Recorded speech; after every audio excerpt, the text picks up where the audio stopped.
नमस्कार, मी हेमाली मोहिते. झी 24 तास प्रस्तुत विकास महाराष्ट्राचा आवाज अहमदनगरचा या खास कार्यक्रमामध्ये आपल्या सगळ्यांचं स्वागत.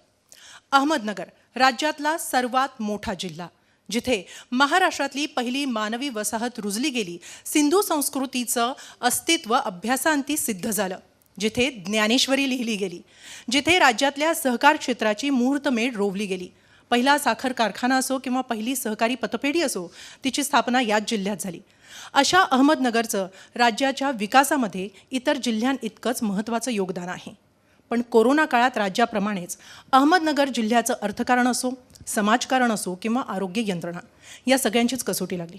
खरं म्हणजे ही 1.5-2 वर्ष आपल्या सगळ्यांसाठीच आव्हानात्मक होती, कसोटीची होती. आपण या काळात पडलो, धडपडलो, पण उभंही राहतो आहोत. अशीच काही उदाहरणं याही काळात अहमदनगर जिल्ह्यातून पुढे आलेली आहेत, ज्यांनी या काळामध्ये स्वतःबरोबरच समाजाच्या जडणघडणीला सुद्धा हातभार लावलेला आहे. अशा मान्यवरांना जगासमोर आणण्याचा, त्याचप्रमाणे त्यांच्या कार्यावर प्रकाशझोत टाकण्याचा आमचा हा प्रयत्न. त्याचसाठी आम्ही आलो आहोत अहमदनगर जिल्ह्यामध्ये. जिल्ह्याचा आवाज असलेल्या मान्यवरांशी बोलण्यासाठी, त्यांच्या कार्याचा गौरव करण्याबरोबरच त्यांच्या विजनबाबत जाणून घेण्यासाठी, राज्याचा विकास आणखीन कसा गाठता येईल, जिल्ह्याचा विकास आणखीन कसा करता येईल, हे त्यांच्याकडून जाणून घेण्यासाठी, आवाज अहमदनगरचा ऐकण्यासाठी सर्वप्रथम मी आमंत्रित करते जिल्ह्यातील उद्योजक नरेंद्र फिरोदिया यांना. नरेंद्र फिरोदिया यांची थोडक्यात ओळख करून द्यायची तर सर्वच क्षेत्रांमध्ये त्यांचं ज्ञान तर आहेच, पण त्यांचं कार्य आणि कार्यविस्तारही आहे. आय लव्ह नगर हे ॲप विकसित करून त्यांनी अहमदनगर वासियांना त्यांच्या समस्या सोडवण्यासाठी एक महत्त्वाचं व्यासपीठ उपलब्ध करून दिलेलं आहे. सर, पुन्हा एकदा स्वागत आहे. नमस्कार, थँक्यू.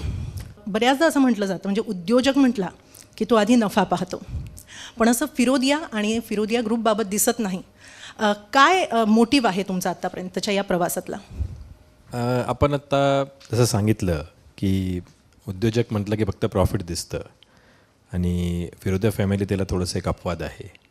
कारण ही जी शिकवण आमच्या फॅमिलीमध्ये आहे किंवा माझ्या पंजोबापासून आजोबांपासून, की आपण काहीतरी समाजाचं देणं लागतं, आणि आपण जिथं राहतो आपल्याला जर आपल्या शहराला पुढं घेऊन जायचं आहे तर स्वतःला काहीतरी करायला पाहिजे.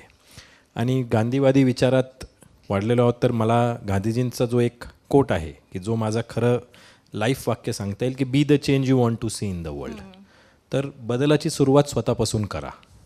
तर त्याच वाक्याला पकडून किंवा त्याचा एक आपण जसं म्हणतो ती इन्स्पिरेशन एक लाईन आहे, आणि त्या इन्स्पिरेशनपासून मग आय लव्ह नगर म्हणा, आमचा जो फाउंडेशन आहे शांतिकुमारजी फिरोदिया मेमोरियल फाउंडेशन ते आहे, इतर जे काही आहे ते त्या वाक्याला पकडून आम्ही पुढचे सगळे कामं करतो.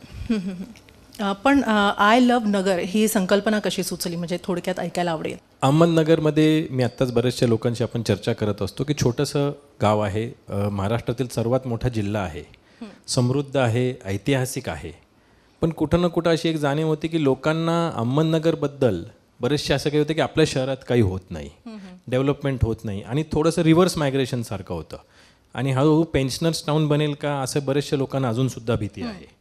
तर आपल्या शहराची आपण एक ओळख निर्माण करू, आपण आपल्या शहराविषयी लोकांना प्रेम निर्माण करू. प्रेम सगळ्यांना आहे, पण ते व्यक्त झालं पाहिजे. त्यासाठी आम्ही आय लव्ह नगर ही संकल्पना सुरू केली.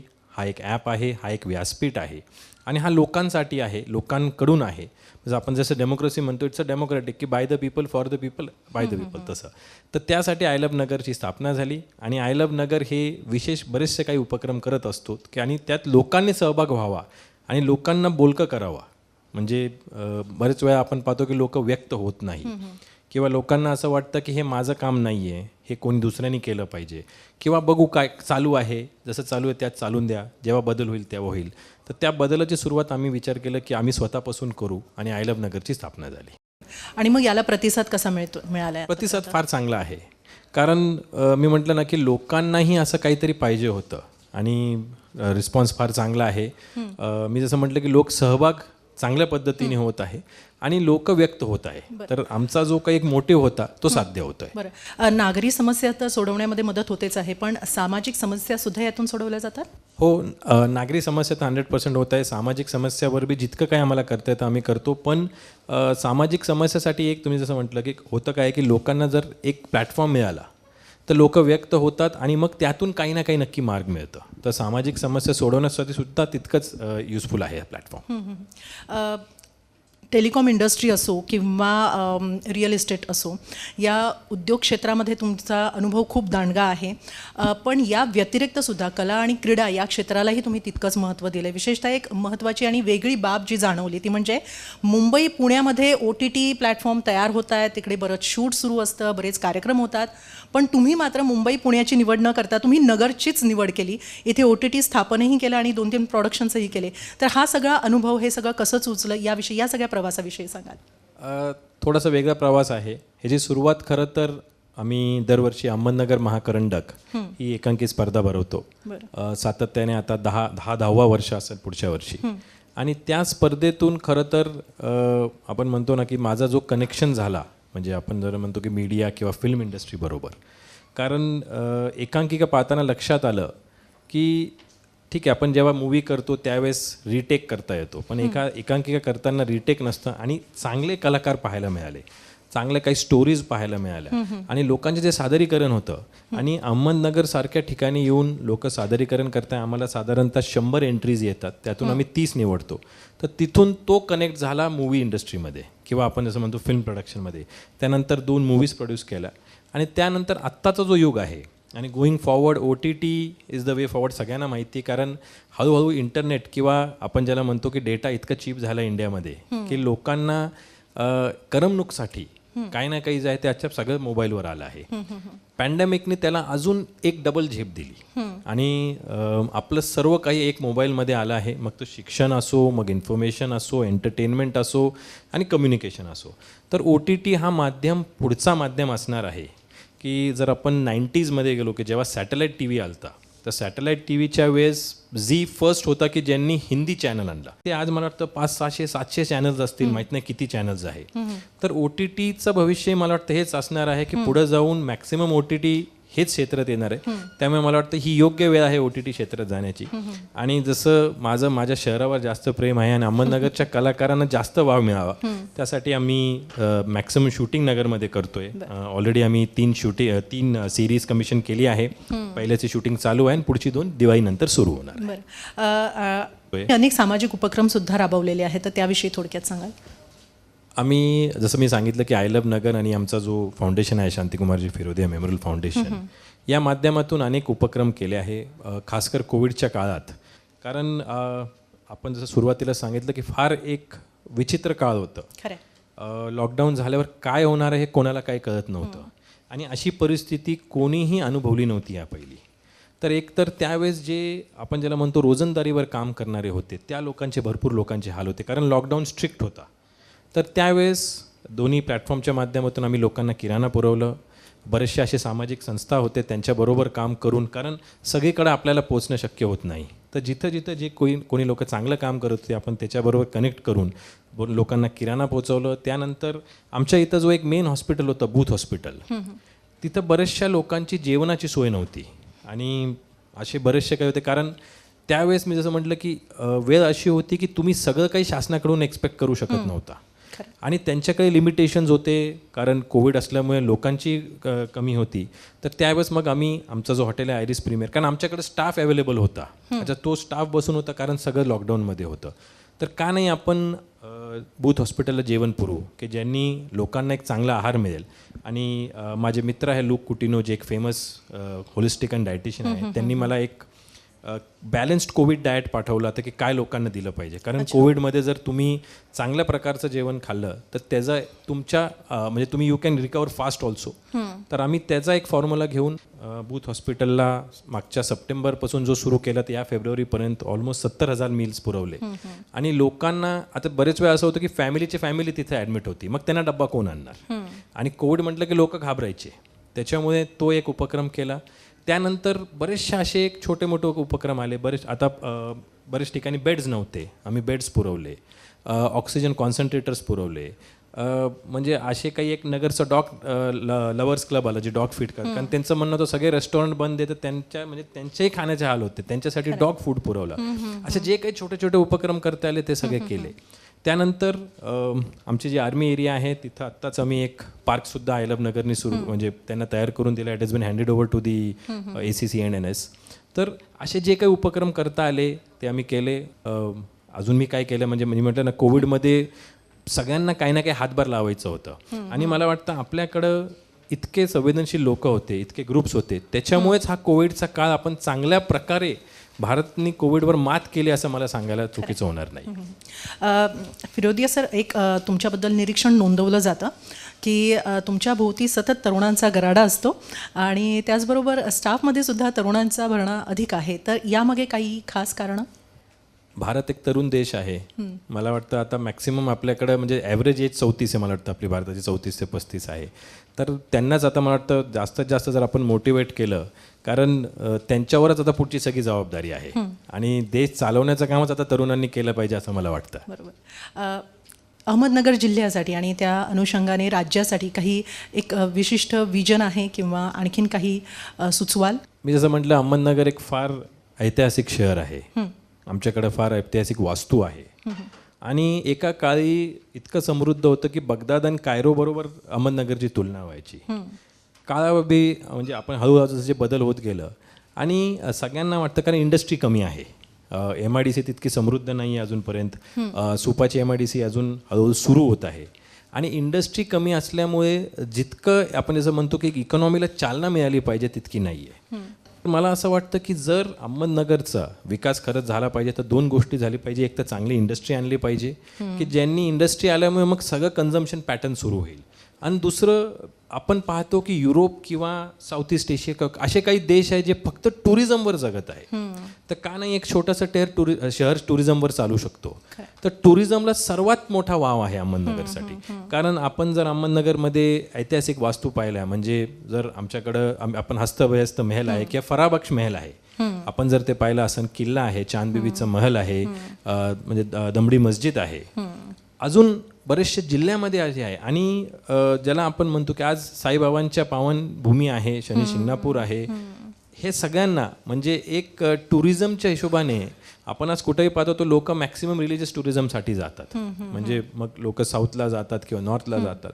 तर तसं इथं एक कम्प्लीट पॅकेज बनू शकतं. तर मला असं वाटतं टुरिझम आणि इंडस्ट्रीजवर जर भर दिलं तर 100% नगरचा एक चांगला विकास होऊ शकतं. आणि हे काही असं काही फार अवघड नाही आहे, म्हणजे सहज शक्य होण्यासारखे विषय आहे.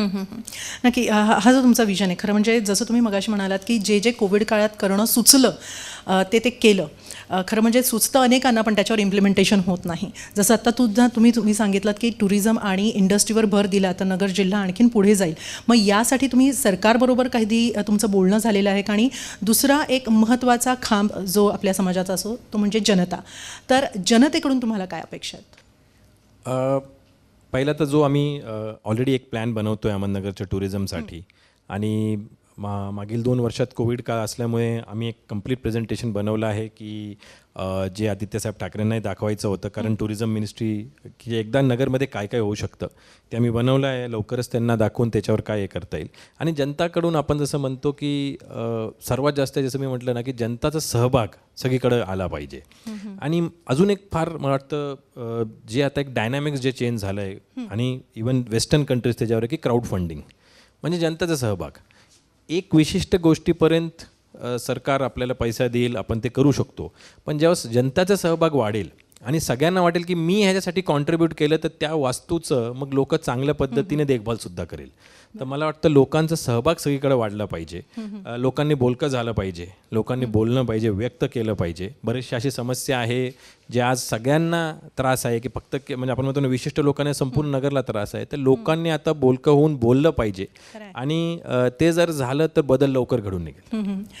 खरं आहे. म्हणजे सरकारबरोबर जनतेचा सुद्धा सहभाग तितकाच महत्त्वाचा असतो. आपण गेले 1.5-2 वर्ष कोरोना पाहिलेला आहे, लॉकडाऊन पाहिलं. जसं तुम्ही सुरुवातीला म्हणालात की लॉकडाऊन लागल्या नेमकं काय करायचं हे कुणालाच काही कळत नव्हतं. आता आपण त्याच्यातून सावरतो आहोत आणि असं होऊ नये पुन्हा ही सगळ्यांचीच इच्छा असणार आहे. पण प्रशासन आणि जनता या लोकांनी अशा काही अनफॉर्सिन सीन्स म्हणा किंवा अशा काही घटनांसाठी पुढच्या काळात कशा पद्धतीनं तयारीने राहिलं पाहिजे, काही आपण आपली तयारी ठेवली पाहिजे असं वाटतं? 100%. कारण जशी सेकंड वेव्ह आली, कारण सिमिलर पॅटर्न मागच्या वर्षी होतं की ऑक्टोबरमध्ये एकदम नंबर्स कमी झाले, दिवाळी फार चांगल्या पद्धतीने गेली, डिसेंबरमध्ये सगळे लोक नॉर्मल झाले, लग्न कार्य बाकी सगळं सुरू झालं आणि हळूहळू सगळ्यांना वाटलं होतं की आता सगळं सुरू झालं, economy was also getting back to track. जानेवारी फेब्रुवारीपर्यंत मार्चपर्यंत परत नंबर्स वाढायला लागले. आणि मला वाटतं हा जो कोविडचा जो एक व्हेरियंटचा एक प्रकार आहे की नवीन डेल्टा आला किंवा अजून काय आला आणि त्याने बरं त्यावेळेस फक्त एकच मला वाटतं आज आणि त्याच्यामध्ये सर्वात मोठा फरक आहे की त्यावेळेस वॅक्सिन नव्हतं आणि वॅक्सिन द्यायला सुरूच झालं होतं. तर आज आपल्याकडे सर्वात मोठी ढाल वॅक्सिन आहे आणि वॅक्सिनेशन आपण आता कालच पाहिलं की 100 कोटीचा टप्पा भारताने गाठला आहे. नगरमध्ये चांगल्या पद्धतीने वॅक्सिनेशन होतं आहे. तर वॅक्सिनेशन ही आपली ढाल असणार आहे, पण प्रशासनाने आणि सगळ्यांनी मला वाटतं मास्क वापरणं हे सर्वात गरजेचं आहे. कारण आता बरेच वेळा आपण पाहतोय की लोक मास्क वापरत नाही आहे. सोशल डिस्टन्सिंग तर आता कुठं जिथं शक्य जिथं होतं, जिथं नाही तिथं शक्य होत नाही. पण तयारी तर 100% आहे आणि ह्या तयारीला जर पुढं जायचं आहे तर सगळ्यांनी आपला जो एक पार्ट आहे की मास्क घालणं, जिथं जिथं होऊ शकतं तिथं सोशल डिस्टन्सिंग, सॅनिटायझेशन. कारण आता शाळासुद्धा सुरू झाली आहे, म्हणजे 1.5-2 वर्षांनी मुलं शाळेत गेले आहे. तर हळूहळू आय थिंक आणि बॅक टू ट्रॅक आहे. थिएटर्स उघडले आहे आज. आता लास्ट मला वाटतं थिएटर्सचाच वेळ होतं तेही उघडले आहे. तर हे सगळं करताना लोकांनी हे लक्षात ठेवलं पाहिजे की अजूनपर्यंत असं काही कोविड संपलेलं नाही आहे. आणि जसं सेकंड वेव्ह आली, थर्ड वेव्हबद्दल बोलत होतो, एक चांगलं झालं की देवकृपेने अजूनपर्यंत थर्ड वेव्ह नाही आली आहे आणि ती नाही येणार ही आपण सगळ्यांनी अशी अपेक्षा केली पाहिजे. पण त्यासाठी we should play our part की जे काही खबरदारी आपल्याला घेता येईल ती नक्की आपण सगळ्यांनी घेतली पाहिजे. नक्की आपण खबरदारी तर घ्यायलाच पाहिजे. आता कोविड मध्येच आपल्याला जो महत्त्वाचा समस्या म्हणजे खरं म्हणजे ही गेल्या कित्येक दशकांपासूनची समस्या आहे ती म्हणजे बेरोजगारी. मुद्दा असा असतो की अनेकदा चर्चांमधून असं येतं की तरुण जो आहे तो आधी नोकरीचा विचार करतो, पण तो उद्योगांचा विचार करायला कचरतो. त्याच्या मागची नेमकी कारणं काय आहेत आणि तरुणांना तुम्ही उद्योग क्षेत्रामध्ये येण्यासाठी कसं मार्गदर्शन कराल किंवा काय सल्ला द्याल? कारण एक उद्योग म्हणजे अनेकांना नोकरी, हा मुद्दा त्यांनी लक्षात ठेवायला पाहिजे. बरोबर आहे. कारण काय होतं आहे की बेरोजगारी हा सर्वात मोठा विषय आहे आणि जो एक बॅकग्राऊंड असतो की एखादा व्यक्ती जर एखाद्याच्या घरात जर कोणी ऑलरेडी नोकरी करत आहेत किंवा आपण म्हणतो प्रोफेशनल आहे, तो बरेच वेळा व्यापार करायला घाबरतो. कारण त्याला वाटतं हे माझं फॉर्टे नाही किंवा मी हे करू शकत नाही. पण आता आपण जर पाहिलं की मागील काही वर्षात स्टार्टअप हे भरपूर यायला लागले की तुमच्याकडं अशी काही संकल्पना आहे की तुम्ही त्या संकल्पनेतून खरं एक फार मोठा बदल करू शकता. तर मला वाटतं लोकांनी ती डेअरिंग, पण परत तिथं प्रॉब्लेम येतो फायनान्सचा. पण आज मला वाटतं आपल्या सरकारने बरेचशी अशी योजना आणली आहे, बरेचसे असे काही फंड्स किंवा व्हेंचर कॅपिटलिस्ट आहे की जे या स्टार्टअपसाठी फंड करतात. आम्ही सुद्धा आय लव्ह नगरच्या मार्फतातून स्टार्टअप अहमदनगर ही संकल्पना सुरू केली आहे की तुमच्याकडे जर एखादी व्यावसायिक संधी आहे किंवा तुमच्याकडे अशी एखादी आयडिया आहे तर आम्ही 100% त्याला फायनान्शियल पाठबळ देऊ. फायनान्शियल पाठबळपेक्षा मेंटरिंग करणं फार महत्त्वाचं आहे. मला असं वाटतं की या कोविडनंतर एक फार मोठा फरक जो झाला आहे तो आहे की आज ठीक आहे, आज बँक फायनान्स किंवा बाकी सगळं सोपं आहे, पण लोकांना मेंटरिंग करणं फार गरजेचं झालं आहे. असे बरेचसे लोक आहे की ज्यांना माहीत नाही आपल्याला जायचं कुठं आहे. तर मला वाटतं ह्या सगळ्या ह्याच्यातून आज अहमदनगरमध्ये बरेचसे असे लोक आहे जे त्यांना मेंटर करू शकतं. बरेचसे असे बिझनेसमॅन आहे, बरेचसे डॉक्टर्स आहे, CAs आहे, प्रोफेशनल आहे की सगळ्यांची तयारी आहे. आणि आय लव्ह नगर आम्ही तो व्यासपीठ आहे की आमची तयारी की लोकांना तो व्यासपीठ आहे की तुम्ही पुढे या, तुमच्याकडे काही संकल्पना आहे, आम्ही 100% तुम्हाला पाठबळ देऊ. पण परत आपण जसं म्हणतो की ज्याला त्याचं एक्सपर्टीज नाही आहे तो घाबरतो. पण अगेन इट इज रिस्क जर तुम्ही नाही घेतली ती सर्वात मोठी रिस्क आहे असं मला वाटतं. तर ते कधी ना कधी कोणाला घ्यावंच लागेल. रिस्क घेणंच ही सगळ्यात मोठी रिस्क आहे. खरं आहे, खूपच छान शब्दांमध्ये तुम्ही सांगितलेले आहेत. या कार्यक्रमात इथं तुम्ही सहभागी झाला आणि इतकं छान तुमच्या दूरदृष्टीबद्दल आणि तुमच्या विजनबद्दल तुम्ही बोललात. खूप खूप धन्यवाद. खरंच आहे, जर आपण सगळ्यांनी पुढे आलो तर आपला समाज आणखीन पुढे जाईल. त्यामुळे सगळ्यांनी एकत्र येणं, सुचल्यावर त्यावर इम्प्लिमेंटेशन करणं, हे जसं आपण आता फिरोदिया सरांकडून ऐकलेलं आहे, त्यांच्या बोलण्यातून जे जाणवलेलं आहे, त्यामुळेच आपल्याला जर आपला समाज किंवा आपल्याला आपला जिल्हा जर पुढे न्यायचा असेल तर आधी आपल्यातली भीती, आपल्यातला आळस पुढे झटकूनच जायचं आहे. या कार्यक्रमात सहभागी झालात सर, खूप खूप धन्यवाद. धन्यवाद. थँक्यू. यानंतर कार्यक्रमामध्ये आपण चर्चा करणार आहोत अमित विजयकुमार मुथा आणि संतोष बोथरा यांच्याबरोबर. त्यांची थोडक्यात आपण ओळख करून घेऊया. अमित विजयकुमार मुथा हे अहमदनगर मर्चंट्स कोऑपरेटिव्ह बँक लिमिटेडचे संचालक आहेत. जितो अहमदनगर चॅप्टरचे ते चेअरमन आहेत. तसंच मेसर्स माणिकचंद अँड सन्स पेट्रोलियमचे ते संचालक आहेत. तर संतोष बोथरा हे Bothra group of industries Paras बँडचे संचालक आहेत. उद्योजक बोथरा यांनी अनेक मेडिकल कॅम्पद्वारे अनेकदा समाजसेवा देखील केलेली आहे. आपण या दोघांबरोबर आता पुढची चर्चा करणार आहोत. आम्ही जे कोविड काळात जितो अहमदनगर मार्फत आरोग्य क्षेत्र किंवा पोलीस दल असो यांना खूप भरीव मदत केली गेली, तर त्याविषयी आम्हाला सांगाल. कोविडच्या काळामध्ये आम्ही जेव्हा पाहिले परिस्थिती की फार भयानक आहे, सर्वजण घाबरून घरातच बसलेले होते आणि सर्व उपाययोजना ठप्प पडलेल्या होत्या. तर पुण्यामध्ये आमच्याच एक जितो परिवारातल्या सदस्याने एक फेस शिल्ड एक तयार केलं त्यांनी. तर त्याचं सॉफ्टवेअर आम्हाला त्यांनी दिलं आणि त्यावेळेसच्या SP साहेबांनी आणि कलेक्टर साहेबांनी मिळून त्यांना ते दाखवलं की असं असं आपण हे जे आपले फ्रंटलाईन वॉरियर्स आहेत त्यांना हे आपण प्रोव्हाइड करू शकतो, ते जास्त चांगलं राहील. तर त्यावेळेस इमर्जन्सी यामध्ये 2 आम्ही प्रोडक्शन त्याचं चालू केलं आणि ते सर्व जे फ्रंटलाईन वर्कर आहेत त्यांना दिलं. त्या कोविडच्या काळामध्ये आम्ही भरपूर म्हणजे मेडिकल फील्ड असो किंवा त्याच्यामध्ये जे खालच्या स्तराची लोक आहेत त्यांच्या फूड प्रोव्हाइड होत नाही आहे, त्यांना किराणा मालही आम्ही जितोमार्फत देण्यात आला. त्यानंतर अशी एक परिस्थिती होती की बूथ हॉस्पिटल हे फक्त एकच कोविडसाठी होतं आपल्या यामध्ये. तर त्यानंतर आम्ही पुण्यामध्ये जितोने एक कोविड सेंटर चालू केलं प्रायव्हेटमध्ये.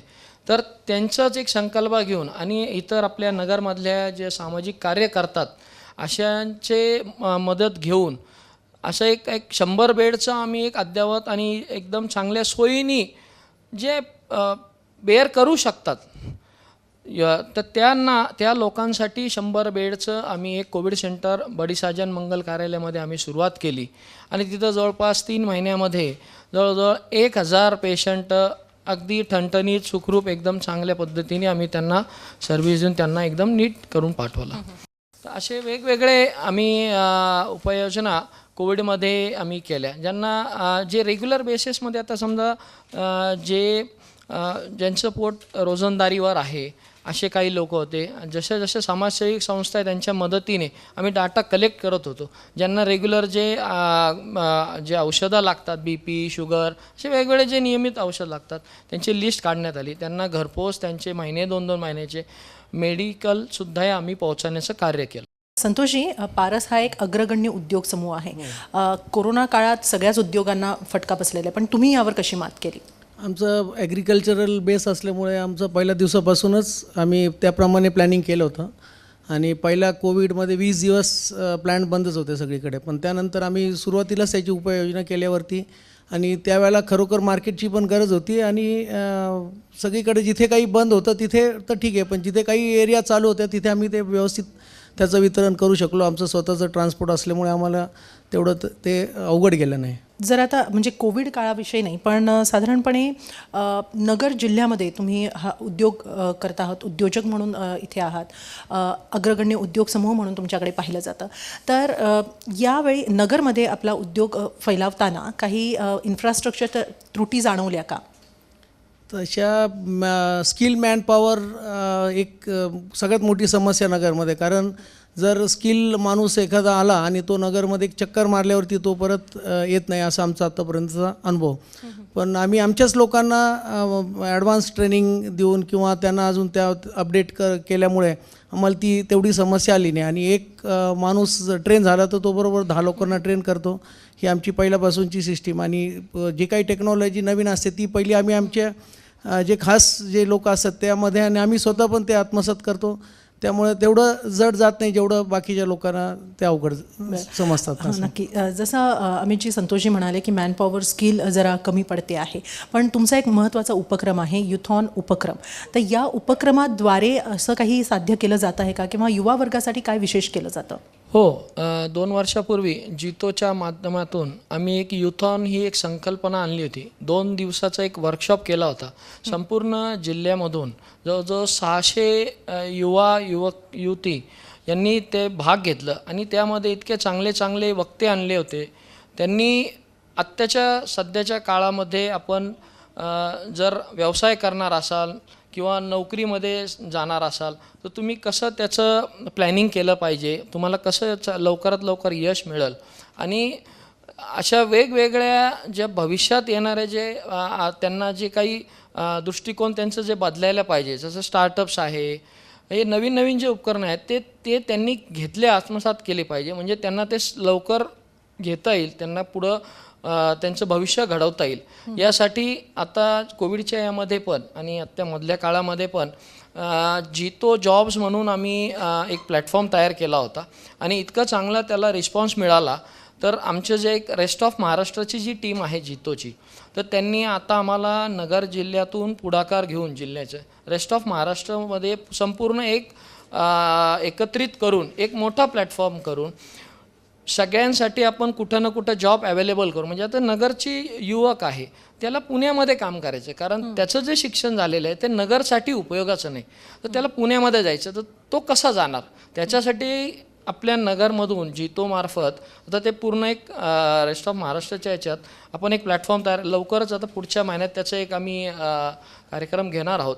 तर ते मला वाटतं की फार चांगलं एक नोकरीसाठी त्यांच्या एक रोजगारासाठी एक चांगली अपॉर्च्युनिटी आणि त्याचं जे काही शिक्षण झालेलं आहे त्याच्या हिशोबाने त्याला चांगलं एक स्कोप मिळेल, एक चांगलं त्याला पॅकेज मिळेल. संतोषजी, CSRच्या माध्यमातून म्हणा किंवा वैयक्तिक स्तरावर सुद्धा तुम्ही अनेक उपक्रम राबवलेले आहेत समाज उपयोगी, तर मग त्याविषयी थोडक्यात माहिती द्याल.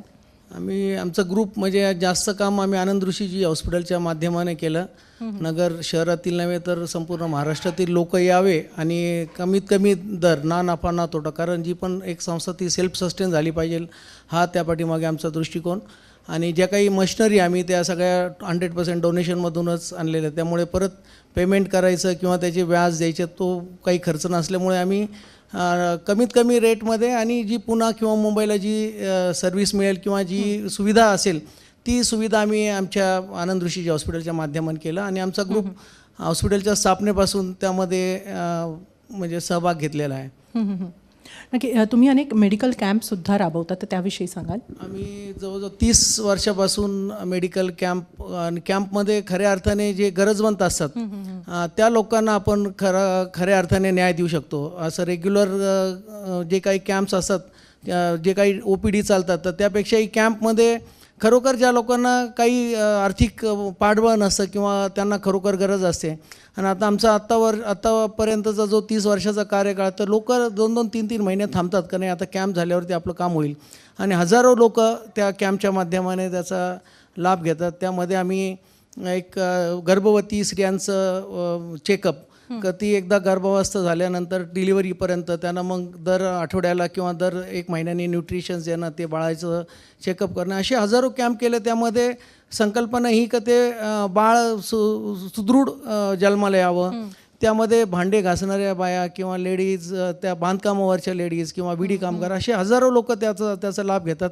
आणि आम्ही त्यासाठी खूप मोठी टीम तयार केली. असे वेगवेगळे असे बरेच कॅम्प, ज्यामध्ये कार्डियाक कॅम्प आहे की ज्यामध्ये हृदयाचं जे काही आजार आहे तर त्यामध्ये आमचे कार्डिओलॉजिस्ट किंवा ती टीम आनंद ऋषीजी हॉस्पिटलची स्थापनाच या उद्देशाने झालेली की गरजवंतांपर्यंत जिथे कमी तिथे आम्ही, हा आमचा एक ब्रीदवाक्य. आणि त्यामुळे आम्ही अतिशय मनापासून, आणि आमचं जवळजवळ 800 लोकांचा स्टाफ आनंद ऋषीजी हॉस्पिटलमध्ये आहे. आणि दर महिन्याला कॅम्प होतातच. आणि अहमदनगर शहरात नव्हे तर जिल्ह्यातील खेड्यामध्ये आम्ही त्याचा प्रसार करतो. तसंच आता एक नेत्रालय आम्ही मागच्या 3.5 वर्षापासून सुरू केलेलं आहे. यामध्ये 40% वॉक इन असतात, मग 60% पेशंट आम्ही त्या खेड्यापाड्यांमध्ये जाऊन तिथून त्यांच्या घरातून उचलून आणायचं. आमच्या 25 लोकांची टीम आहे. त्यामध्ये डोळे दिसत नाही म्हणून ते लोक सोडून देतात, पण तेच आम्ही देवाचा आदेश समजून, प्रसाद समजून त्या लोकांना इथे आणायचं, त्यांचे ऑपरेशन करायचे, 2.5 दिवस त्यांना इथे ठेवायचं आणि 2.5 दिवसांनी परत त्यांना त्यांच्या गावामध्ये नेऊन सोडायचं. त्याचा 1 महिन्याचं औषध त्यांच्याबरोबर द्यायचं. आणि त्यांचं चेकअपसाठी आम्ही विजन सेंटर वेगवेगळ्या ठिकाणी सुरू केलेलं आहे की त्यांना जाण्या येण्याचाही खर्च किंवा जाण्या येण्यालाही त्यांची असुविधा न व्हावी म्हणून आम्ही 20 ठिकाणी आता त्याचे विजन सेंटर केलेले आहे. आता दर महिन्याला जवळजवळ आम्ही 1500 ऑपरेशन कॅटरॅक्टचे करतो. आणि आमचा एम आहे का पुढच्या 6 महिन्यामध्ये आम्ही रोज 100 ऑपरेशन, आता 50 ते 70 ऑपरेशन आम्ही रोज करतो आहे. आणि जवळजवळ 700 ते 800 पेशंटची रोज OPD आमची वेगवेगळ्या ठिकाणी आणि आनंद ऋषीजी नेत्रालयामध्ये होते. तर असे वेगवेगळे कॅम्प. आता एक CT स्कॅन आहे, तर CT स्कॅनमध्ये 3,000 5,000 असे रेट घेतले जात होते. तर आम्ही पहिल्याच दिवशी सिटी स्कॅन 1,000 रुपयामध्ये सिटी स्कॅन, MRIचे 7,000 9,000 घेत होते, तर MRI आम्ही 2,000 रुपयामध्ये. तर त्यामुळे खूप लोक त्याचं गरज असेल त्या लोकांना त्याचा खूप मोठा फायदा होतो. आणि यामध्ये फक्त नगरमध्ये नाही तर पूर्ण महाराष्ट्रातील लोक MRI साठी पण येत आहेत. वा, सुंदर. अमितजी, पर्यावरण संवर्धनासाठी आणि जागृतीसाठी तुम्ही बरेच उपक्रम राबवलेले आहेत, तर हे कसं सुचलं आणि या उपक्रमांना कसा प्रतिसाद मिळतोय? पर्यावरणाच्या याच्यात आमचं एक मुनोत फाउंडेशन म्हणून एक संस्था आहे, ते आमच्या जितोबरोबरच काम करत असते. तर आता या कोविडमध्ये आपले बरेचसे नातलग, घरातले मित्रपरिवार, असे जवळचे लोक आपले फार गेलेले आहेत. तर त्यांची आठवण म्हणून एक झाड आपल्या प्रियजनासाठी हे एक चांगलं एक असं एक टचिंग आपण एक संबोधन घेतलं. आणि आपण पाहिलं की कोविडच्या यामध्ये नंतर ऑक्सिजनचा फार मोठा तुटवडा झाला आणि त्यामुळे ऑक्सिजनची किती गरज आहे हे भासून त्यासाठी आपण आत्ताच पुढच्या पिढीसाठी आपण हे झाड लावलं पाहिजे. आणि आपल्या पूर्वजांनी जे काही करून गेले आहेत त्यांना एक श्रद्धांजली त्या निमित्ताने आम्ही हे एक उपक्रम केलं. आणि त्यामध्ये जवळपास आम्ही 5,000 झाडं लावली, रोपं लावली आणि 2 लाख बियांचं आम्ही वाटप केलं. आणि त्यामुळं पुढची जी एक भविष्य पिढी येणार आहे त्यांना एक चांगलं एक ऑक्सिजन, एक चांगलं वातावरण, एक निसर्गरम्य ते पाहायला मिळेल. नक्की. अहमदनगरच्या म्हणजे महानगरपालिकेच्या ऐतिहासिक वस्तू संग्रहालयामध्ये सुद्धा आपण एक गॅलरी तयार केली, तर त्यामागची संकल्पना काय आणि त्यामध्ये कसं योगदान दिलं? आता नगर शहराचा आपण जेव्हा उल्लेख करतो तेव्हा प्रथम आपण म्हणतो एक ऐतिहासिक नगर शहर ज्याला इतिहास आहे, ज्याचं एक आपण म्हणतो बर्थ डेट आहे, ज्याचा एक जन्म किती तारखेला ती नोंद आहे. अशी भारतात फार मला वाटतं मोजकी शहरं असतील त्याची ही माहिती आहे. जसं की इतकं पौराणिक, इतकी मोठी व्यापारपेठ होती, संपूर्ण जगात हे प्रसिद्ध होतं नगर शहर. इतक्या मोठमोठे तिथं इतिहासकार येऊन गेले, त्यांचे जे काही एक दुर्मिळ अतिदुर्मिळ अशा काही आपले 10 मॉन्युमेंट्स आहेत या जिल्ह्यामध्ये. तर आपल्याला एक नगर शहराची जर ओळख करायची असेल किंवा जर याला काहीतरी पुढं व्यापारासाठी म्हणा किंवा एक ऐतिहासिक आपण जर या सगळ्या ठेवणी जर सांभाळल्या आणि त्याला जर आपण पुनर्जीवित केल्या तर एक चांगलं एक मोठं एक आपल्याला इथं ठिकाण पाहायला मिळेल. लोक येतील, भेट देतील, एक नवीन एक उत्पन्नाचं साधन एक आपल्या नगर शहराला मिळेल. नक्की. संतोषजी, पुन्हा एकदा आपण उद्योगांकडे वळूया. जसं तुम्ही मगाशी इन्फ्रास्ट्रक्चरविषयी बोललात, पण उद्योग विस्तारताना किंवा उद्योगाला सुरुवात करताना तितकं पोषक वातावरण नगर जिल्ह्यात आहे का, किंवा त्यासाठी आणखीन काय करता येईल? तसं आज MIDC किंवा तिथे जर प्लॉट आज घ्यायला गेलं तर प्लॉट नाही, आणि घेतला तर तो 2.5 कोटी 3 कोटी, त्यामध्ये नवीन उद्योजक येऊच शकत नाही. यामध्ये हजारो लँड आपल्या आजूबाजूला किंवा लहान लहान तालुक्यांमध्ये आहे. पण इथे आज गुजरातमध्ये जर आपण गेलो तर जिथे लहान लहान गावांमध्ये पण आपण जिथे जागा तिथे इंडस्ट्री टाकू शकतो. तिथे पॉवर अवेलेबिलिटी, इथे मोठमोठे आता एक भाळवणी समजा जागा आहे तर तिथे 20-25 युनिट आहे, पण तिथे लाईट दररोज जाणार म्हणजे जाणार कटाक्षाने. एक MIDCमध्ये आहे ती जवळजवळ 78मध्ये सुरू झालेली MIDC, जेवढे प्लॉट किंवा जेवढी एरिया तेवढीच, त्यानंतर परत ती एक्सपांड झाली नाही. सुपा काही कारणाने सुपा मागे पडलं आणि नगरमध्ये अशा आज नाही एक नाही 10 ठिकाणी इंडस्ट्री व्हायला पाहिलं होत्या. इंडस्ट्रीयल असे इस्टेट म्हणा किंवा इंडस्ट्रीयल एरिया त्या कुठे नाही. आणि एवढ्या कॉस्टली जागा घेऊन नंतर मग बांधकाम करणं, वर्किंग कॅपिटल, परत पुढे युनिट. मी आत्ता मागच्या आठवड्यात राजस्थानमध्ये जयपूरला गेलो होतो. आपल्यापेक्षा मोठी इंडस्ट्री वेगवेगळ्या तिथे प्रायव्हेट इंडस्ट्रीज आलेल्या आहेत. प्रायव्हेट इंडस्ट्रीयल सेक्टर म्हणजे असं एक माणसाने 100-200 एकर घेतली, त्यांनी डेव्हलप केली आणि गव्हर्नमेंटने तिथे सगळा इन्फ्रास्ट्रक्चर दिला आणि एकदम कमी कॉस्टमध्ये ते लोक इमिजिएट काम चालू करू शकतात. म्हणजे मला असं वाटतं की पुढे भविष्यात जसं आपण आज इंडियामध्ये गुजरात घेतल्यानंतर पुढे राजस्थानसारखे पण काही स्टेट येतील का ते पुढे लोकांना एक चांगलं ऑप्शन देऊ शकतील. बरं, मग आपण काय केलं गेलं पाहिजे, म्हणजे काय आपलं काही चुकतंय समाज म्हणून किंवा सरकार म्हणून असं वाटतं? सरकार म्हणून ज्या एक आता इथे अहमदनगर इंडस्ट्रियल इस्टेट आहे, आता जवळजवळ 50 वर्षांपासून इंडस्ट्रियल इस्टेट आहे. तिथे आज रेट 3,000 रुपयेमध्ये, आणि जो एक 10,000 स्क्वेअर फूटचा प्लॉट घ्यायला गेलं तर 3 कोटी रुपये. तो इंडस्ट्री चालूच शकत नाही, कारण इंडस्ट्रीयल बॅकग्राऊंडला त्याला पहिले एकतर युनिट काय करायचं आणि कसं करायचं आणि चालेल का नाही चालेल इथून ती सुरुवात असते. फॅमिलीचा सपोर्ट असतो किंवा नसतो.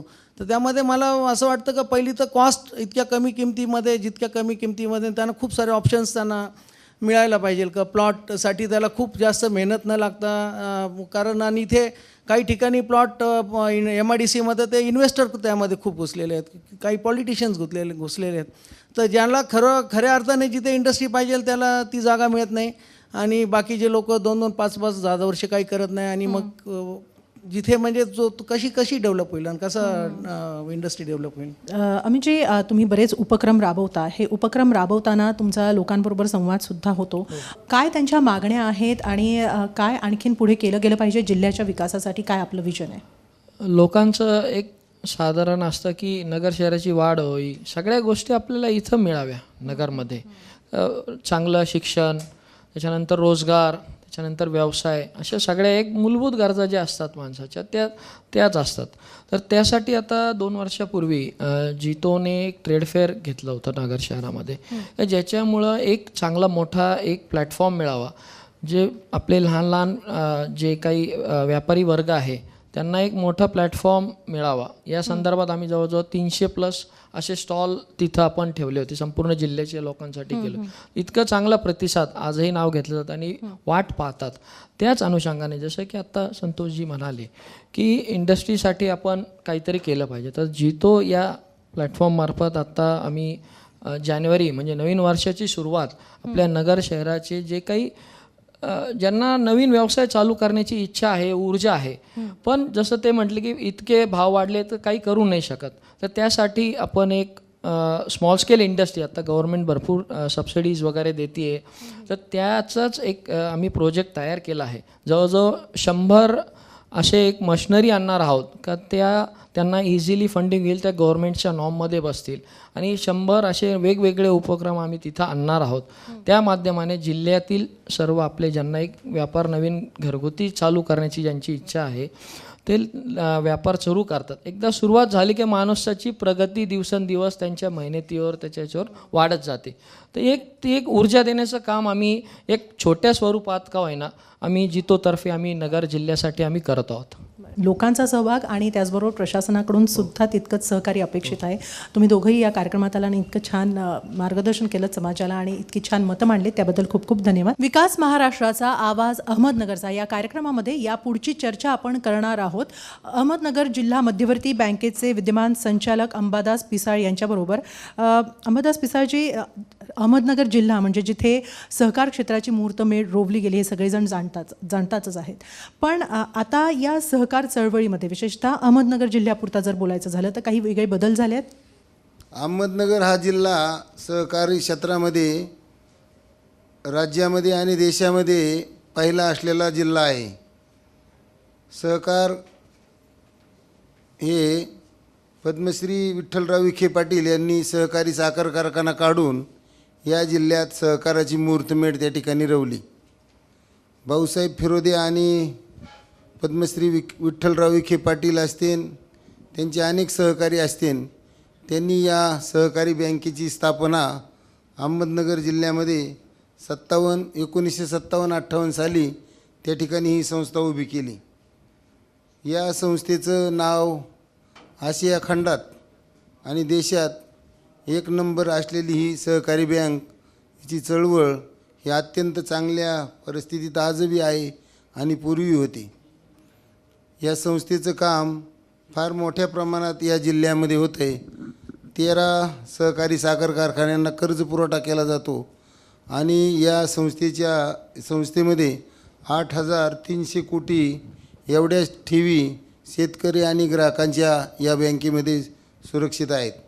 ही बँक शेतीसाठी सर्व क्षेत्रामध्ये शेतीच्या उत्पन्न वाढीसाठी कर्ज त्या ठिकाणी पुरवठा केला जातो. त्यामार्फत जवळजवळ 5,500 कोटीच्या कर्ज वितरण शेतकरी आणि इतर निरनिराळ्या संस्थांना कर्ज त्या ठिकाणी दिले जाते, जेणेकरून शेतीचा विकास, शेतीचं उत्पादन कसं वाढेल आणि शेतकऱ्याला चांगली मदत कशी होईल आर्थिकदृष्ट्या, हा दृष्टिकोन या जिल्हा बँकेने सातत्याने आजपर्यंत बघितलेला आहे. आपल्या देशाचे नेते आदरणीय पवारसाहेब, या जिल्ह्याचे अनेक नेते कैलासवासी बाळासाहेब विखे पाटील असतील, शंकरराव कोल्हे असतील, आबासाहेब निंबाळकर असतील, भाऊसाहेब मारुतराव घुले पाटील असतील, भाऊसाहेब थोरात असतील, गडाखसाहेब असतील, या अनेक थोर मोठ्या नेत्यांनी या बँकेमध्ये मोठं चांगलं काम केलं आहे. तोच पायंडा आज या बँकेमध्ये संपूर्ण जिल्ह्यामध्ये चालू आहे. साधारण 2000पर्यंत सेवक वर्ग आहे. या कोविड काळामध्ये अनेक अडचणी या बँकेला आल्या. त्यामध्ये जवळजवळ 14 ते 15 कर्मचारी या कोविड काळामध्ये बँकेमध्ये काम करीत असताना त्यांना त्यांचा जीव गमावा लागलेला आहे. हे फार मोठं नुकसान या जिल्हा बँकेचं झालं आहे. त्या नुकसानीसाठी जिल्हा बँकेने स्वतःच्या फंडातून किंवा स्वतःच्या उत्पादनातून सर्व कर्मचाऱ्यांचा विमा उतरून त्या कुठल्याही आजारावर त्याचं काही त्याला बाधा झाली तर जवळजवळ 50 लाख रुपये विमा त्या कुटुंबियाला मिळतो आहे. ही भूमिका या बँकेने यापूर्वी घेतलेली आहे. तसेच या कोविड काळामध्ये शेतकरी अनेक ठिकाणी अडचणीत आले. उत्पादन झालं पण उत्पादन विक्रीसाठी मार्केट उपलब्ध नव्हतं. बाजारात चौकडच मार्केट बंद असल्यामुळं निरनिराळे भाजीपाला, फळे, पिके ही विकण्यासाठी अत्यंत सुविधा अपुऱ्या असल्यामुळं त्यांना त्यामध्ये फार मोठं नुकसान या वर्षाच्या काळामध्ये त्यांना सहन करावं लागलं. त्यासाठी जिल्हा बँकेने शेतकऱ्यांना 25 कोटी रुपये या शेतकऱ्यांना कर्जाचा जो बोजा असतो 2%, तो कर्ज बोजा बँकेने स्वतःच्या उत्पादनातून त्या शेतकऱ्यांना जिल्ह्यातल्या 25 कोटी रुपयांची मदत त्या ठिकाणी केलेली आहे. अशा अनेक मदत या जिल्हा बँकेच्या माध्यमातून शेतकऱ्याला होते. शासनाचा 1 लाखापर्यंत 0% दर व्याजाचा होता. या जिल्हा बँकेने 3 लाखापर्यंत 0% व्याजाने कर्ज पुरवठा निरनिराळ्या शेतकऱ्यांना शेती कसण्यासाठी उपलब्ध करून दिलेला आहे. अशा अनेक गोष्टी या कोविड काळामध्ये केलेल्या आहेत. निरनिराळ्या कारखान्याला उभं करणं आणि कारखाना चालवणं हे सुद्धा या बँकेचं मोठं माध्यम आहे. यामुळं या जिल्ह्यामध्ये रोजगार मोठ्या प्रमाणात उपलब्ध होतो आहे कारखान्याच्या माध्यमातून, निरनिराळ्या संस्थांच्या माध्यमातून, आणि त्यामुळे या बँकेचा या जिल्ह्याच्या विकासामध्ये चांगला वाटा आहे. आजही बँकेने जवळजवळ 27,000 बचत गट या जिल्ह्यामध्ये महिलांचे चालवितात आणि त्या महिला बचत गटाला जवळजवळ या बँकेने सर्व बँक कर्ज पुरवठा करते. छोटे मोठे लघु उद्योग घरी म्हणा किंवा बाजारात काही विक्रीसारख्या गोष्टी आणून त्याची उपजीविका त्या कुटुंबाची त्या महिलेच्या हातून व्हावी, हे पण उद्देश या बँकेने आत्तापर्यंत चांगल्या पद्धतीने केलेले आहेत. तसंच शेतीच्या माध्यमासाठी सुद्धा शेतीला लागणारी साधनं म्हणजे ट्रॅक्टर असन, पाईपलाईन असन, मोटार इंजिन किंवा काही गोष्टी असतील, ह्या सगळी साधनं उभी करण्याचं काम जिल्हा बँकेच्या माध्यमातून कर्ज पुरवठा केला जातो. तसंच या ठिकाणी शेतीला जोडधंदा, शेती हा विषय अनेक वेळा तोट्यात येतो. कधी निसर्ग कमी पावसामुळे शेती अडचणीत येते, कधी जास्त पावसामुळे शेती अडचणीत येते, कधी मंदीमुळे शेती अडचणीत येते. असे अनेक प्रकार शेतकऱ्यांना त्या ठिकाणी सहन करावं लागतात. आणि त्या अडचणीतून मात करण्यासाठी शेतकऱ्यांनी जोडधंदा किंवा नवीन शेतीला पूरक धंदा असा करावा म्हणून कुक्कुटपालन असन, शेळीपालन असन, या ठिकाणी दुधाचा मोठा धंदा या ठिकाणी या जिल्हा बँकेच्या मार्फत होतो. अनेक शेतकऱ्यांना गाई खरेदी करण्यासाठी मोठ्या प्रमाणात पैसा त्या ठिकाणी जिल्हा बँक सातत्याने देते आणि त्यामुळं त्या शेतकऱ्याला स्वतःच्या पायावर उभा राहण्याची संधी या जिल्हा बँकेतून सातत्याने पाठपुरावा केल्यामुळं उभी राहते. या जिल्हा बँकेचं काम अतिशय चांगलं आहे. राज्यामध्ये ही बँक अजूनही चांगल्या प्रतीची बँक आहे. जवळजवळ 42 कोटी रुपये चालू वर्षी या बँकेला नफा झाला आहे. 8,000 कोटी ठेवी आहेत. 5,500 कोटी निरनिराळ्या संस्थांना या बँकेने आपल्या माध्यमातून निरनिराळ्या विकास कामासाठी किंवा शेती कामासाठी, उद्योगासाठी कर्ज या ठिकाणी दिलेलं आहे. तुम्ही खूपच छान विस्तृत शब्दांमध्ये भूमिका बँकेची सांगितलेली आहे. शेतकऱ्यांसाठी तुम्ही अनेक उपक्रम राबवलेले आहेत. पण आता इतकी वर्ष झालेली आहेत, सहकार चळवळीचं पुढचं भविष्य काय आहे असं तुम्हाला वाटतं? सहकार चळवळ ही अत्यंत सगळ्यात महत्त्वाचा सहकार हा पारदर्शक असला पाहिजे. ज्या जिल्ह्यामध्ये सहकारामध्ये राजकीय हस्तक्षेप झाले त्या ठिकाणी अनेक संस्था किंवा अनेक बँका, अनेक कारखाने त्या ठिकाणी डबघाईला आले, काही लिक्विडेशनमध्ये निघाले आणि काही बँकेने जप्त पण केलेले आहेत. परंतु ज्या बँकेमध्ये विश्वास पारदर्शकता असते त्या ठिकाणी सहकारामध्ये जर ती ठेवली तर निश्चित चांगल्या प्रकारचा रिझल्ट या विषयामध्ये किंवा सहकारामध्ये येतो. म्हणून ही बँकेमध्ये पारदर्शकता अत्यंत चांगल्या पद्धतीची आजपर्यंतची आहे, पुढं पण ती चालेल आणि लोकांचा विश्वास या सहकारी बँकेवर आहे. त्यामुळे या बँकेचा कारभार अतिशय चांगल्या पद्धतीने आज चालू आहे. नक्की. खूप खूप धन्यवाद. तुम्ही या कार्यक्रमामध्ये सहभागी झालात आणि जिल्हा मध्यवर्ती बँकेबद्दल इतकी छान माहिती दिलीत. बँकेच्या अनेक उपक्रमांविषयी तुम्ही विस्तृतपणे सांगितलं, त्याबद्दल खूप खूप धन्यवाद. विकास महाराष्ट्राचा आवाज अहमदनगरचा या कार्यक्रमामध्ये आता आपण शैक्षणिक बाबतीत अहमदनगरला काय म्हणायचं आहे हे जाणून घेणार आहोत आणि त्यासाठी आत्ता आपल्याबरोबर आहेत भारदे साक्षरता प्रसारक मंडळ आणि पद्मभूषण बाळासाहेब भारदे हायस्कूलचे उपसचिव हरीश भारदे. हरीश भारदे यांचं आपण या कार्यक्रमामध्ये खूप स्वागत करूया. ग्रामीण भागातील विद्यार्थ्यांना आधुनिक शिक्षणाचे धडे दिले ते शेवगावच्या हरीश भारदे यांनी. स्वातंत्र्य सैनिक बाळासाहेब भारदे आणि नानासाहेब भारदे यांचा शिक्षण प्रसाराचा वारसा ते पुढे चालवत आहेत. 1936 साली भारदे साक्षरता प्रसारक मंडळ संस्थेची स्थापना झाली. शेवगाव तालुक्यात जवळपास 40 प्राथमिक शाळा संस्थेने सुरू केल्या. स्वातंत्र्यानंतर या शाळा लोकर बोर्डाकडे वर्ग करण्यात आल्या. सध्या संस्थेच्या 5 प्राथमिक आणि 2 माध्यमिक शाळांमध्ये सुमारे 3,500 विद्यार्थी शिक्षण घेत आहेत. बाळासाहेब भारदेंचे नातू हरीश हे ग्रामीण भागात शहरी शाळांसारखे विविध शैक्षणिक उपक्रम राबवतात. 1998 साली त्यांनी प्राथमिक शाळेत सेमी इंग्रजी अभ्यासक्रम सुरू केला. पुढे हा अभ्यासक्रम राज्यभर राबवण्यात आला. सुमारे 100हून अधिक खेळाडूंना त्यांनी राज्य आणि राष्ट्रीय स्पर्धांसाठी प्रशिक्षित केलं. कोरोना काळात त्यांच्या संकल्पनेतून शिक्षक विद्यार्थी गृहभेटी आणि गृहपाठ उपक्रम राबवण्यात आला. शिक्षणाचा प्रवाह अखंडित राहावा यासाठीची त्यांची धडपड कौतुकास्पद आहे. हरीशजी, भारदे साक्षरता प्रसारक मंडळ आणि पद्मभूषण बाळासाहेब भारदे हायस्कूल याविषयी आधी आम्हाला सांगाल. आमच्या संस्थेची स्थापना 1936 साली झाली. माननीय बाळासाहेब भारदे आणि नानासाहेब भारदे या दोघांनी वंचित व गरीब विद्यार्थ्यांसाठी शिक्षण खेड्यामध्ये शिक्षण मिळावं त्यासाठी त्यांनी सुरू केली. या ग्रामीण भागामध्ये दर्जेदार शिक्षण मिळणं बऱ्याचदा कठीण जातं, पण तुमच्या संस्थेकडून दर्जेदार शिक्षण देण्याचा वसा घेतला गेलेला आहे किंवा त्याप्रमाणे काही उपक्रम राबवले गेलेले आहेत, तर त्याविषयी आम्हाला सांगाल. सर्वात आधी 1995 साली विद्यार्थ्यांना संगणक ज्ञान देण्याचा सुरुवात केली. ते आमची जिल्ह्यातील एकमेव पहिली शाळा होती. शाळेची आणखीन काय काय वैशिष्ट्य आहेत? पुण्याच्या बाहेर शाळेने पहिल्यांदा राम गणेश गडकरी पुरस्कार आणला. बऱ्याच वर्षापर्यंत राम गणेश गडकरी हा पुरस्कार पुण्यालाच मिळत होता, पण प्रथम आमच्याकडे 1993 साली 10वीच्या बोर्डामध्ये जो सर्वात मानाचा मिळाला जातो तो आमच्या संस्थेला मिळाला. अनेक गुणवंत कर्तृत्ववान विद्यार्थी तुमच्या शाळेनं घडवलेले आहेत, तर त्या माजी विद्यार्थ्यांविषयी थोडं सांगाल. आमच्या शाळेने माजी विद्यार्थी घडवले. त्याच्यात शशिकांत दैठणकर जे शिक्षण सचिव होते, त्यानंतर शिक्षण सचिव माननीय भापकर साहेब होते, त्यानंतर CEO उत्तमराव करपे, सोलापूरच्या सध्याच्या SP तेजस्वी सातपुते, नंतर आता सध्या श्रेणिक लोढा यांची मसुरीला ट्रेनिंग म्हणून निवड झालेली, ते पण SP मध्येच आहे. इतक्या वर्षांचा हा शाळेचा प्रवास नेमका कसा झाला आहे? काळानुरूप काही बदल केले गेले? काळानुरूप खूप बदल केले.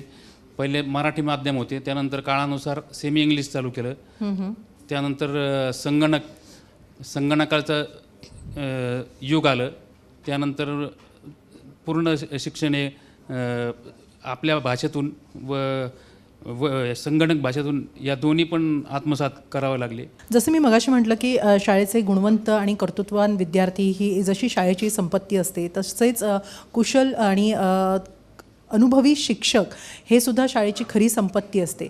तर शिक्षकांविषयी काय सांगाल? शिक्षकांच्या जडणघडणीसाठी शाळेकडून काही विशेष प्रयत्न केले जातात का? शिक्षकाच्या घडणघडणीसाठी खूप प्रयत्न केला. सर्वात प्रथम या शाळेमध्ये बाळासाहेब भारदे हे शिक्षक होते. तसेच शंकरराव देशपांडे धर्मदाय आयुक्त म्हणून महाराष्ट्राचे ते पण या शाळेमध्ये शिक्षक होते. त्यानंतर छेडा सर होते, माननीय SV सर, नारायणराव भारदे यासारखे चांगले शिक्षक जे दर्जेदार शिक्षण दिलं व त्यांना राष्ट्रपती पुरस्कार मिळाला असेही शिक्षक या शाळेमध्ये होते. या शाळेमध्ये आणखीन कोणकोणते उपक्रम राबवले जातात त्याविषयी काही सांगू शकाल? ह्या शाळेमध्ये आम्ही महाराष्ट्राच्या सर्व स्तरावर कविताची बाग हा एक उपक्रम केला होता. त्या उपक्रमाला शासनाकडून पण पुरस्कार मिळाला होता. कवितांची बाग म्हणजे सर्व कवींच्या कविता ह्या शाळेच्या मधली सुट्टी ज्या वेळेस होते त्यावेळेस प्रत्येक झाडाला एक कविता लावली होती. म्हणजे जेणेकरून प्रत्येक मुलगा, प्रत्येक विद्यार्थी हा ती वाचल व आत्मसात करेल, त्यासाठी आपण तो उपक्रम केला होता आणि तो उपक्रम महाराष्ट्रामध्ये खूप गाजला होता. शाळेला आतापर्यंत बऱ्याच नामवंतांनीही भेटी दिल्यात असं आम्ही ऐकून आहोत, तर त्याविषयी थोडं सांगा. शाळेला सर्वप्रथम आचार्य आत्रे, त्यानंतर राजाराम बापू पाटील, त्याच्यानंतर सेतू माधव पगडी, अच्युतराव पटवर्धन, सलील कुलकर्णी, नंतर आदेश बांदेकर, अण्णा हजारे, पोपटराव पवार सर्वांनी शाळेला भेट दिली. भारतीजी, कोरोना काळात अनेक क्षेत्रांसमोर मोठं आव्हान उभं राहिलं होतं आणि सगळ्यात मोठा फटका हा शिक्षण क्षेत्रालाही बसला. तर मग या कोरोना काळामध्ये तुमच्या संस्थेने, शाळेनं कसा सामना केला या सगळ्यांचा आणि शिक्षण खुंटू नये यासाठी काही विशेष प्रयत्न केले? सर्वात पहिल्यांदा विद्यार्थ्यांना आपलं शालेय पोषण आहार हा सर्वात उपक्रम आहे, पण त्यामुळे शासनाअंतर्गतच उपक्रम येतो. पण ज्यावेळेस पहिल्या लाटेमध्ये कोरोनाची पहिली लाट आली त्यावेळेस गरीब विद्यार्थी जे होते त्यांना अन्नाचा तुटवडा पडला. त्यावेळेस संस्थेने प्रत्येक मुलाला व त्यांना वरिष्ठांचे आदेश नसताना सुद्धा वाटप केले सगळ्यांनी. बरं, मग आता यापुढे म्हणजे भविष्यात पुढे जाताना शाळेचे काही नवीन उपक्रम किंवा काही संकल्प असणार आहेत का? भविष्यामध्ये शाळेत सैनिकी प्रशिक्षण केंद्र चालू करायचे, कारण की माननीय पंतप्रधानांनी सांगितले की सर्वांना आता 1 वर्ष प्रशिक्षण कंपल्सरी करायचं. त्यानुसार सैनिकी प्रशिक्षण देणं हेही खूप महत्त्वाचं आहे, सैनिकी प्रशिक्षण देणं सुद्धा. खूप खूप धन्यवाद भारतीजी, या कार्यक्रमात आपण सहभागी झालात आणि शाळेबद्दल त्याचप्रमाणे शिक्षणाबद्दल एवढी छान माहिती दिली. विकास महाराष्ट्राचा आवाज अहमदनगरचा या कार्यक्रमामध्ये आता आपण बँकिंग क्षेत्राविषयी जाणून घेणार आहोत. जिल्ह्यातील बँकिंग क्षेत्र कशा पद्धतीनं काम करत आहे याविषयी जाणून घेणार आहोत आणि यासाठी आपल्याबरोबर आता चर्चेसाठी उपस्थित आहेत डॉक्टर प्रशांत चंद्रकांत भालेराव. नमस्कार. तुमचं खूप खूप स्वागत आहे या कार्यक्रमामध्ये. प्रशांत भालेराव यांची थोडक्यात ओळख करून घेऊया.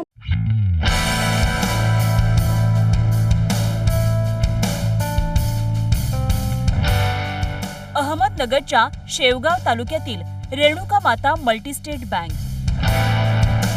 ग्रामीण भागातल्या शेतकऱ्यांशी नाळ जुळलेली ही बँक.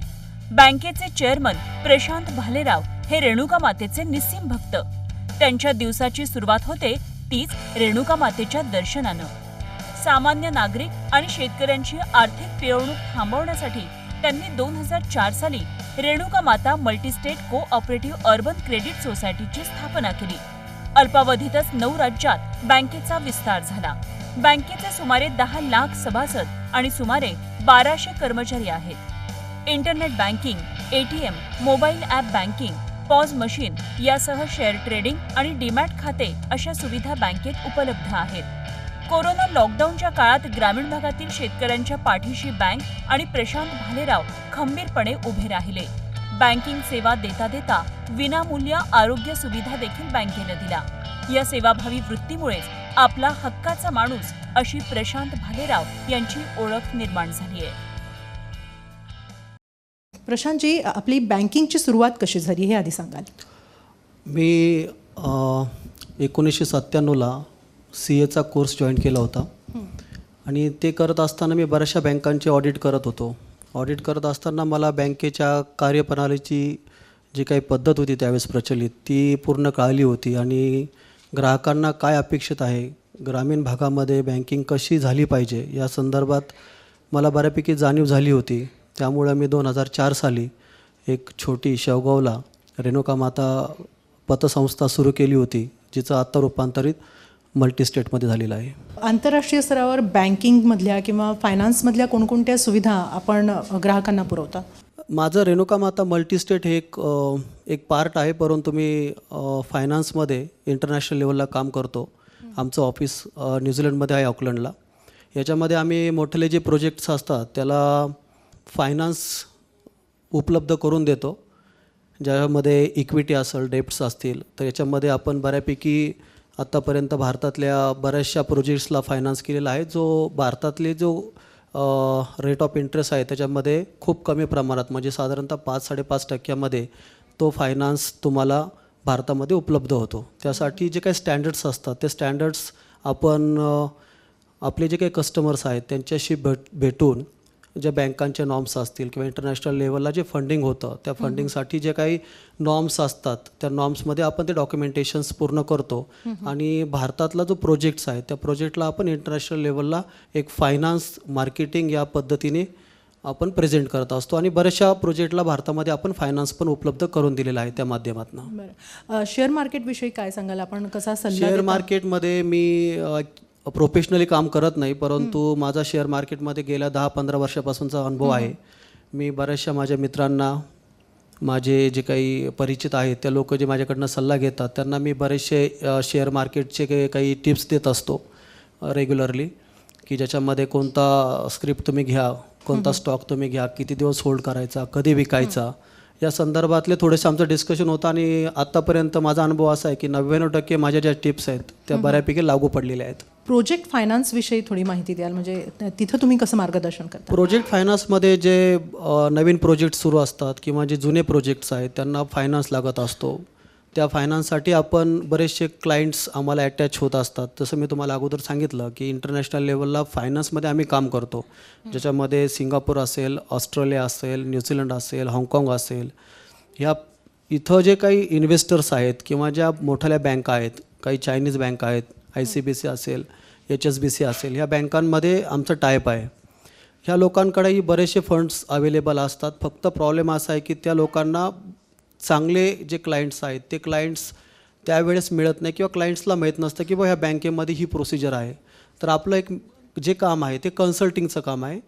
आमच्याकडं जे काही चांगले बँकर्स आहेत किंवा जे चांगले इन्व्हेस्टर्स आहेत, इंटरनॅशनल लेवलला जे काही इन्व्हेस्टमेंट्स करण्यास इच्छुक असतात, ज्याला आपण FDI म्हणतो, भारतामध्ये जे काही पैसे येतात, त्या लोकांसाठी, म्हणजे भारतात एखादा प्रोजेक्ट असेल, आता मुंबईमध्ये आम्ही एक 4-5 प्रोजेक्ट केलेले आहेत जे इन्फ्रास्ट्रक्चरमध्ये प्रोजेक्ट्स होते.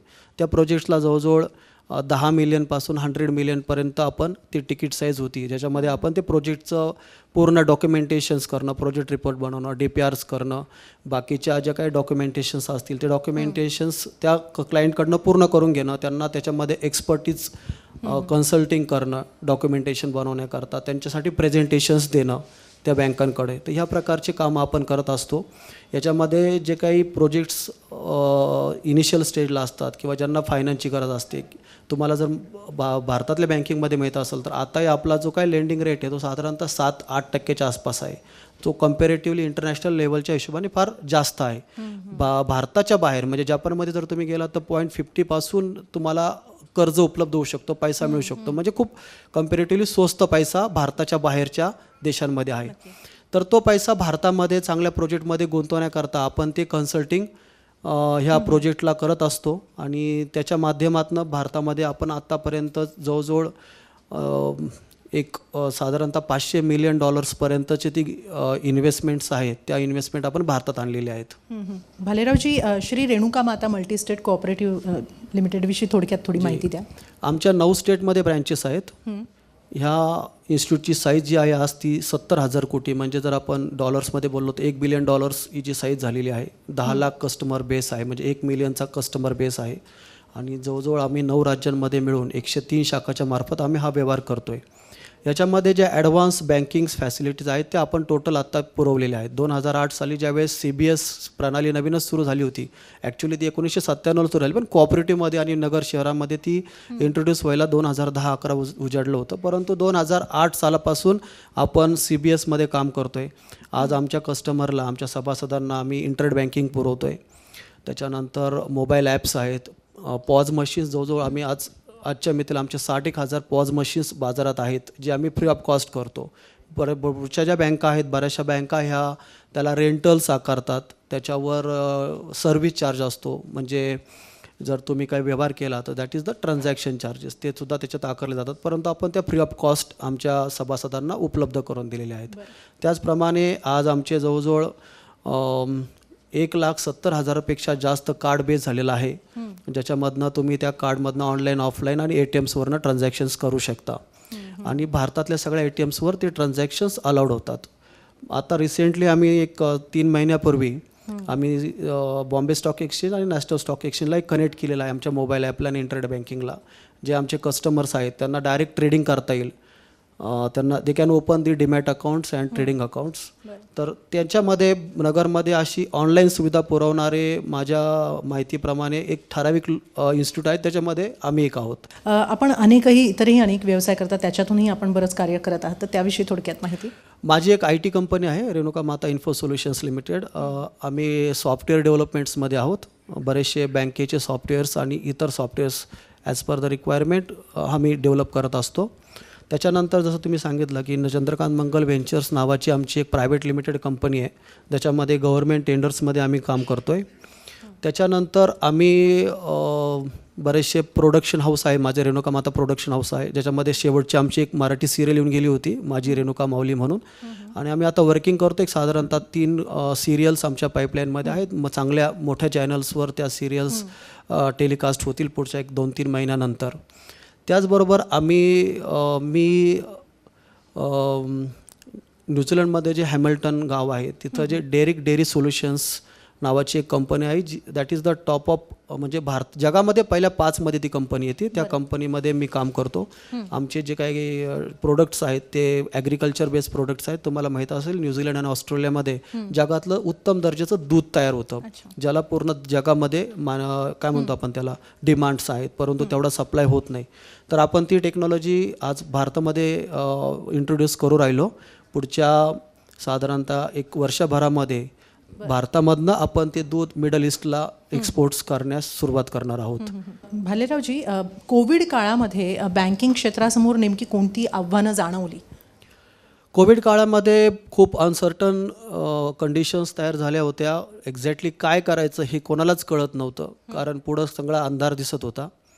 आणि हे करत असताना आम्हालाही असं थोडंसं जाणवलं होतं, कारण इन्फ्रास्ट्रक्चर खूप मोठं आहे आमचं. साधारणतः 1200 लोकांचा स्टाफ आहे आणि मोठ्या इन्फ्रास्ट्रक्चरचा खर्चही मोठा असतो. तर बेसिकली याच्यामध्ये 2-3 गोष्टीच्या अडचणी येऊ शकत होत्या. त्यातली पहिली अडचण होती की ग्राहक हा तुमच्या बँकेपर्यंत पोहोचू शकत नव्हता. दुसरी अडचण होती की जो काही कर्ज वाटप झालेलं आहे, ते कर्ज वाटप वसुलीसाठी अडचण येऊ शकत होती. आजही मे बी बऱ्याचशा बँकांना ते फेस करावं लागते, कारण आपल्याला माहिती आहे की बरेचसे उद्योगधंदे आज कोलॅप्स झालेले आहेत. बऱ्याचशा उद्योगधंद्यांना खूप अडचणींचा सामना करावा लागतो, त्यांचा रेव्हेन्यू कमी झालेला आहे. बँका शेवटी काम करत असताना ह्या बाजारपेठेवर काम करत असतात. बाजारपेठेत जर इन्कम जनरेट झालं तरच फक्त तुम्हाला बँकेमध्ये रिफंड्स येऊ शकतात, अदरवाईज तुम्हाला बरेचसे NPAचा सामना करावा लागतो. तर ह्या सगळ्या गोष्टी त्यावेळी चालू होत्या, परंतु ज्याच्यातनं म्हणतात की अडचणीतनंही मार्ग निघत असतो किंवा नवीन गोष्टी घडत असतात. तर आम्ही थोडंसं त्यावेळेस विचार केला आणि मोठ्या प्रमाणावर आम्ही डिजिटल बँकिंगकडे वळलो. जसं गव्हर्नमेंटचं धोरण होतं, आमच्या पॉज मशीन्स आल्या, आमचे QR कोड्स आले त्या काळामध्ये. आज जवळजवळ आम्ही 2 लाख प्लस QR कोड्स घेऊन बाजारात आहोत. आणि आमच्या बऱ्याचशा खातेदारांना, जवळजवळ 60% जास्त खातेदारांना आम्ही डिजिटल बँकिंगची सवय लावली, की ज्याच्या माध्यमातून बाबा तुम्ही FD करा, FD क्लोज करा, कर्जासाठी रिक्वेस्ट टाका, RTGS करा, NEFT करा, युटिलिटी बिल्स भरा, एअर तिकीट्स बुक करा, हॉटेल्स बुक करा, तुमच्या रेड बसनी तुम्ही रेड बस बुक करा, टॅक्सीज बुक करा, गव्हर्नमेंटचे टॅक्सेस भरा. हे सगळे आम्ही डिजिटल प्लॅटफॉर्म त्यावेळेस ओपन करून दिले. आणि मला सांगायला आनंद वाटेल की आज आमचे जवळजवळ 2 लाख प्लस जे खातेदार आहेत ते डिजिटल बँकिंगवर त्याच्यामध्ये गेलेलं आहे. आणि एवढ्या कोविड काळामध्ये सुद्धा आई जगदंबेच्या कृपेने आमच्या इन्स्टिट्यूटचा जो व्यवहार होता हा 70,000 करोड क्रॉस होऊन गेला. म्हणजे ते एक चमत्कारच होता माझ्या दृष्टीने, कारण सर्वांना माहिती आहे की 2019-20 आणि 2021 हा जो आत्तापर्यंतचा कालावधी हा खूप अनसर्टन कालावधी होता. खूप लोकांचे याच्यामध्ये लॉस झाले. आमच्याही घरामध्ये माझा लहान भाऊ त्याच्यामध्ये एक्सपायर झाला. त्यामुळं हे काळामध्ये बँकिंग डेव्हलप करणं आणि परत ह्या झालेले जे काय आमचं नुकसान होतं घरगुती ते त्याच्यामध्ये फेस करणं हे दोन्ही संकट समोर होते. परंतु आम्ही आज 100% सांगू शकतो की बाबा ह्या 2 वर्षामध्ये मला बाकीच्या बँकांचं सांगता नाही येणार, पण आम्ही 100% ग्रोथ केलेली आहे. वा, खूपच अभिनंदन त्यासाठी. बँकिंग क्षेत्राविषयी जर बोलतो आहोत आपण, तर अहमदनगर जिल्ह्यामध्ये बँकिंग क्षेत्राविषयी कितपत साक्षरता आहे? कारण आता जसं तुम्ही सांगितलं की डिजिटल बँकिंगसुद्धा तेवढंच फोफावलेलं आहे किंवा चांगला प्रतिसाद तुम्हाला मिळाला, पण जिल्ह्यापुरता जर बोलायचं झालं तर किती साक्षरता आहे? नाही, जिल्ह्यामध्ये जर तुम्ही तसं पाहायला गेलात तर हा जिल्हा सहकारचा उगम असणारा जिल्हा आहे. बऱ्याचशा पतसंस्था असतील, कोऑपरेटिव्ह बँका असतील, कोऑपरेटिव्ह कारखाने असतील, हे ह्या जिल्ह्यांनी दिलेले आहेत देशाला, जगाला. आणि कोऑपरेटिव्हची खरी संकल्पना जी आहे ती संकल्पना ह्याच जिल्ह्याने पूर्ण देशाला आणि जगाला याच्यामधनं मार्ग दाखवलेला आहे. माझ्या अंदाजाप्रमाणे किंवा मला जेवढं मी ज्याच्यामध्ये काम करतो आहे त्या हिशोबाने अर्बन आणि सेमी अर्बनमध्ये बऱ्यापैकी पर्क्युलेट झालेलं आहे बँकिंग, पण रुरल भागामध्ये अजून खूप स्कोप आहे काम करायला. इनफॅक्ट नगरमध्येच नाही, नगर जिल्ह्यामध्येच नाही तर पूर्ण महाराष्ट्रामध्ये हा स्कोप आहे. परंतु कम्पॅरेटिव्हली इतर जिल्ह्यापेक्षा नगर जिल्ह्यामध्ये हे जे बँकिंग आहे हे बँकिंग बऱ्यापैकी रुरल भागापर्यंत पर्क्युलेट झालेलं आहे. आणि बरेचसे लोक त्याचा आज काय म्हणतो आपण की बेनिफिट पण घेत आहेत. आणि याच माध्यमातून बऱ्याचशा लोक आज ह्या बँकिंग क्षेत्राशी पूर्वी जोडलेले होते, परंतु आता मोठ्या प्रमाणावर जोडले गेलेत. कारण डिजिटल बँकिंग जेव्हापासून आलं आहे, लोकांना कॅश करन्सी, पूर्वी तुम्हाला माहीत असेल की भारतामध्ये जी टेंडन्सी होती व खिशात कॅश पाहिजे, ती टेंडन्सी बऱ्यापैकी कमी झालेली आहे. लोक आज प्लॅस्टिक मनी असेल किंवा डिजिटल मनी असेल याच्यावर आता बिलीव्ह करायला लागलेले आहेत की त्याच्यामधनं बाबा की आपण गुगल पे असेल किंवा फोनपे असेल. आता आम्ही तसं आमचा एक रेणुका पे आणलेला आहे की याच्यामधनं तुम्ही डिजिटली QR कोड स्कॅन करून पेमेंट करू शकता किंवा डिजिटली पेमेंट करू शकता किंवा फोनवरनं तुम्ही पेमेंट करू शकता. तर ह्या प्रकारच्या अवेअरनेस आणि लोकांमधली जी उत्सुकता आहे किंवा लोकांमध्ये ही गरज तयार झालेली आहे. आणि मला वाटतं की नगर जिल्हा हा महाराष्ट्रामध्ये अग्रेसिव्ह आहे बँकिंगच्या ह्या सुविधा वापरण्यासाठी. नक्कीच, म्हणजे जी मुहूर्तमेढ सहकार क्षेत्राची रोवली गेली तर ते अजूनही नगरच्या मातीमातीत असं तर रुजलेलं दिसून येतं किंवा बँकिंग क्षेत्राचं भविष्यसुद्धा तितकंच चांगलं दिसतं आहे. खूप खूप धन्यवाद सर, आपण इथं या कार्यक्रमामध्ये सहभागी झालात त्याबद्दल खूप खूप धन्यवाद. आभारी आहे. थँक्यू.